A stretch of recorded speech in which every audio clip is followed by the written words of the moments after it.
A remarkable claim has emerged, detailing a surprising offer from Russian President Vladimir Putin to then United States President Donald Trump.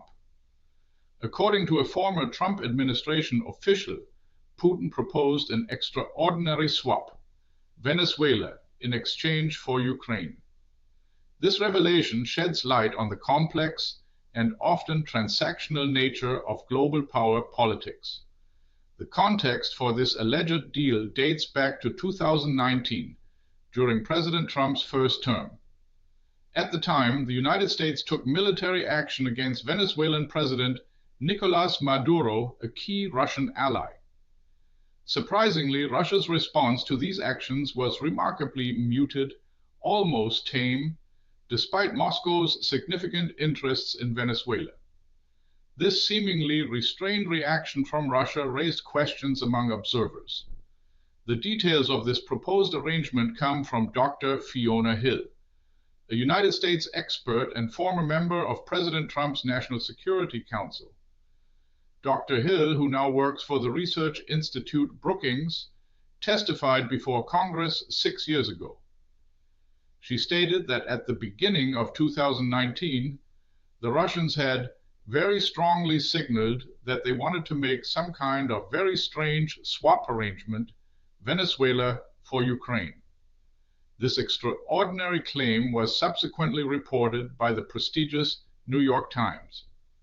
Dr. Hill's insights are particularly pertinent given President Trump's recent re-emphasis on the Monroe Doctrine in his new national security strategy.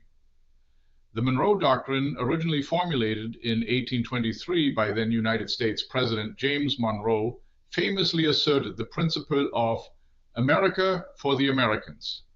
It essentially declared Central and South America as a United States sphere of influence, prohibiting interference by foreign powers.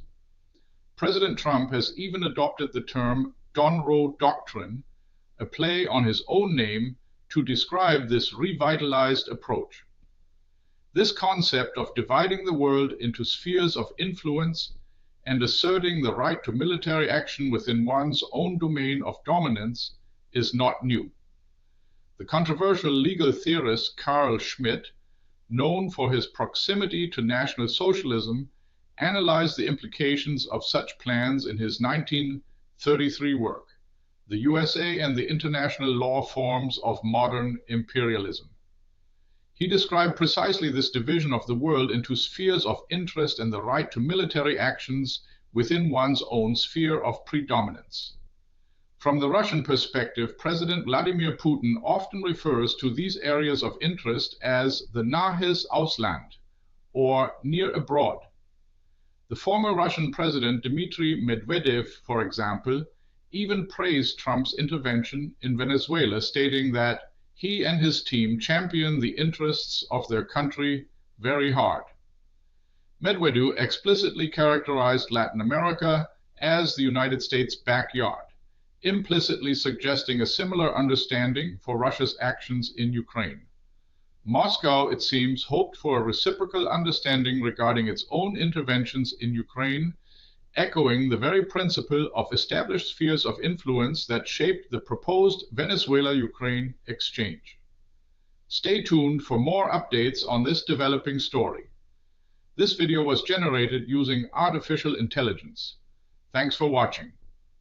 If you enjoyed this video, don't forget to give it a thumbs up and subscribe to our channel for more updates. See you next time.